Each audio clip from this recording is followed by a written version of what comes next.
In any normal family, James, if your son had travelled 5,000 miles and was just 3 miles or a maximum away from you and you hadn't seen each other for some months, you think you might be able to make the time and find the time, even if it's just for a brief cup of tea. But this isn't a normal family. The lines of communication are very different.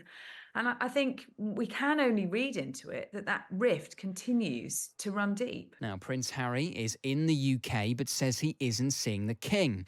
The Duke of Sussex is in London for an event marking the 10th anniversary of the Invictus Games. Harry's spokesman said he wouldn't be seeing the King due to his father's full schedule and that he hopes to see him soon. Let's get analysis on this from royal correspondent Sarah Hewson. Morning, Sarah. Morning to you, James. What are we to make of this? I mean, is this a case of the King not wanting to see Harry? Is it a case of Harry not wanting to see the King, or neither of them wanting to see each other? Well, look, if we take the statement from the Duke of Sussex's spokesperson at face value, Prince Harry was very much hoping to see his father. He'd also made that clear when he gave an interview in Vancouver in February of this year. He said he was going to be popping back to the UK or through the UK on a number of occasions, and he really hoped to see his family. But the Duke of Sussex's spokesperson, at least, says it's not possible because of the King's diary of full commitments and various other priorities. Prince Harry, you read from that, isn't a priority for the King. Yes, he does have a busy day today. He has a series of meetings this morning. He is hoping to attend at the first of the year's Buckingham Palace garden parties this afternoon. He also has his weekly audience with the Prime Minister, Rishi Sunak. Tomorrow, he's due to be heading out of London for an as yet undisclosed engagement. So yes, he's got a lot on, and he has just returned to work and wants to throw himself into it as much as he is physically able to do so. But in any normal family, James, if your son had travelled 5,000 miles and was just 3 miles or a maximum away from you and you hadn't seen each other for some months, you think you might be able to make the time and find the time, even if it's just for a brief cup of tea. But this isn't a normal family. The lines of communication are very different. And I think we can only read into it that rift continues to run deep. And without being too cynical, Sarah, you say if we take the Duke of Sussex's statement at face value, then it's come from the King, this desire not to meet. But should we take this statement at face value? Well, that's the difficulty, isn't it? Because we haven't heard anything from Buckingham Palace. They're always very careful not to talk about the Duke of Sussex and whether or not any conversations and meetings have taken place. So we know what Prince Harry's side. We don't know what is going on behind the scenes for the King. And we know that with a diary for the monarch, these engagements are put in place many, many months in advance, and obviously caveated by the fact that, they are only happening if he's well enough to do so. We don't know how much notice the King was given of Prince Harry's visit and his intention to see his father. Of course, he did get on a plane in February after the King's diagnosis. He dashed here. The King held his helicopter on the Buckingham Palace lawn. It was due to be leaving for Sandringham, but stayed and had that brief 45-minute maximum meeting with his son. But we all took that as a sign of things improving. There was also a telephone call in November on the King's birthday, and Archie and Lilibet sang happy birthday to their grandfather. We saw that as a sign that, at least between the King and his son, relations were starting to thaw. And it would have been widely expected that they would meet during the Duke of Sussex's visit here right now. And it seems that is not the case.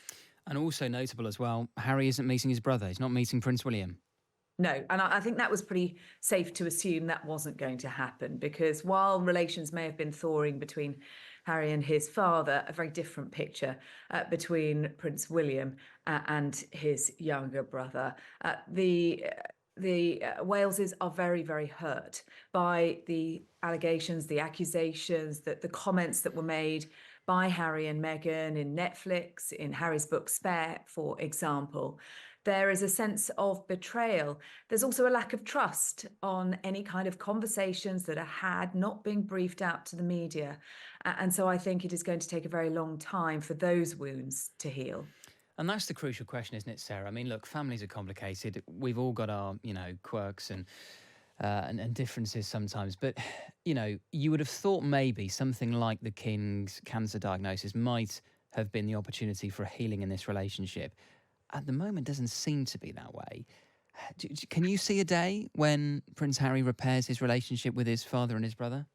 I'd really like to hope so. I think we all would, wouldn't we, James? Because nobody wants to see a family divided like this. There've been three key events really that could have been the catalyst for that coming together: the death of the late Queen, the diagnosis of his father with cancer, but also his sister-in-law, the Princess of Wales. I think these things are going to take time.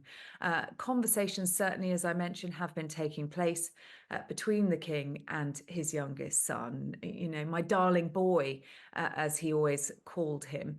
But these things are taking a lot longer than perhaps Harry, at least. I think we've seen a shift in his attitude and his approach, that he certainly does want to have that healing now. But interestingly, the timing yesterday coming of an announcement that Prince William is going to take over as Colonel-in-Chief of the Army Air Corps. That was Prince Harry's former regiment, the regiment with which he served in Afghanistan. It has been announced that the king is handing that over to his eldest son. And I think for Prince Harry, who was desperately disappointed to lose his honorary military titles when he left the royal family, that one is going to sting, particularly coming as it did just as it had been announced that there wasn't time for the king to meet up with him.